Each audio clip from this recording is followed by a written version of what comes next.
قرآن مجید سورہ بقرہ اللہ تبارک و تعالی نے ارشاد فرمایا یا ایھا الذین آمنوا کتب علیکم الصیام، اے ایمان والو تم پر روزے فرض کیے گئے، کما کتب علی الذین من قبلکم، اسی طرح جس طرح تم سے پہلے لوگوں پر فرض کیے گئے تھے، لعلکم تتقون، تاکہ تم پرہیزگار ہو جاؤ، متقی ہو جاؤ، اللہ سے ڈرنے والے بن جاؤ، گناہوں سے بچنے والے بن جاؤ، اپنی زندگی کو رب رسول کے احکامات کی روشنی میں گزارنے والے بن جاؤ۔ روزہ ایک پریکٹس ہے، ایک مجاہدہ ہے، ایک جد و جہد ہے۔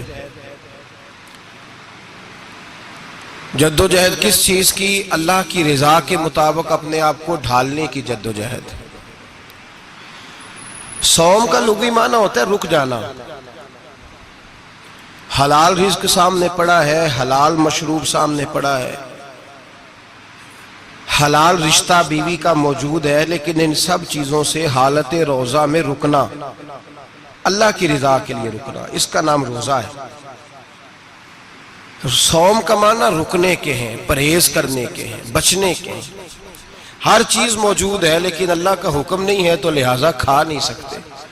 تو رب فرماتے جب جائز چیزیں تو میری مرضی کے بغیر میرے حکم کے نہیں کھا سکتا، تو نے رکنا ہے تو حرام کیسے کھا لیتا ہے؟ اب جائز چیز کے لیے تجھے حکم ہے، میں کہوں تو کھائے گا، میں کہوں تو نہیں کھائے گا۔ میں نے حکم دے دیا جائز ہے، روٹی ہے، کھانا ہے، گوشت ہے، تیری فریج میں پڑا سارا کچھ، تو با اختیار ہے، منہ میں دانت بھی ہیں، ہضم کرنے کو ہاضمہ بھی ہے، بھوک کی شدت بھی ہے، پر میری اجازت کے بغیر تو کھا سکتا۔ روزہ رکھ لیا، اب تجھے حکم نہیں کہ تو کھائے۔ جب جائز چیز میری مرضی کے بغیر نہیں کھا سکتا تو ناجائز کیسے کھائے گا؟ میرے نبی پاک علیہ السلام نے اپنے خوبصورت الفاظ کے اندر اس مفہوم کو بیان فرمایا۔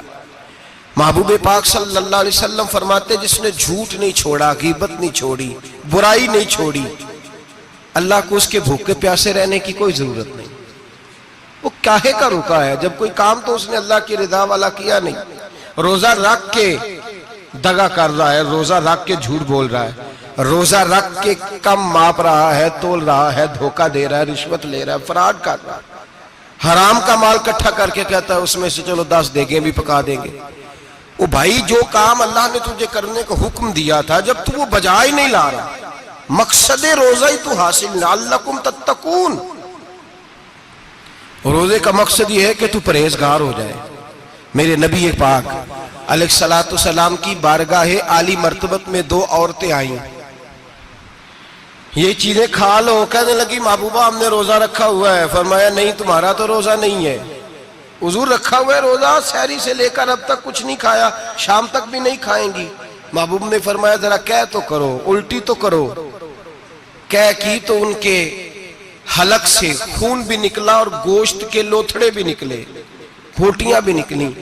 نبی پاک نے فرمایا وہاں بیٹھ کے تم نے اپنے جاننے والوں کی غیبت نہیں کی، چغلی نہیں کھائی؟ خاموش ہو گئیں، گردنیں جھک گئیں۔ نبی پاک نے فرمایا تم نے قرآن نہیں پڑھا کہ جو اپنے بھائی کی غیبت کرتا ہے وہ مردہ بھائی کا گوشت کھاتا ہے؟ تو گوشت کھا کے بھی تمہارا روزہ رہ گیا ہے۔ کس طرح کا روزہ ہے کہ صاحب روزہ رکھ کے نہ رکھنے والوں پہ تنقید کر رہے ہیں۔ تراویحاں پڑھ کے نکلے ہیں تو کہتے ہیں میں اکیلا ہی نیک ہوں، باقی تو محلے میں کوئی پڑھتا ہی نہیں۔ یہ کیسا تیرا روزہ ہے کہ تو روزہ رکھ کے تو اس کے مقصد کو نہیں سمجھا؟ لعلکم تتقون۔ روزہ دار تو وہ ہے کہ روزہ رکھا ہوا ہے، کھانے بھی سے رکا ہے، پینے سے بھی رکا ہے، عمل زوجیہ سے بھی رکا ہے، پھر وہ جھوٹ سے بھی رکے، غیبت سے بھی رکے، بدنگاہی سے بھی رکے، حرام خواری سے بھی رکے، رکے ساری چیزوں سے۔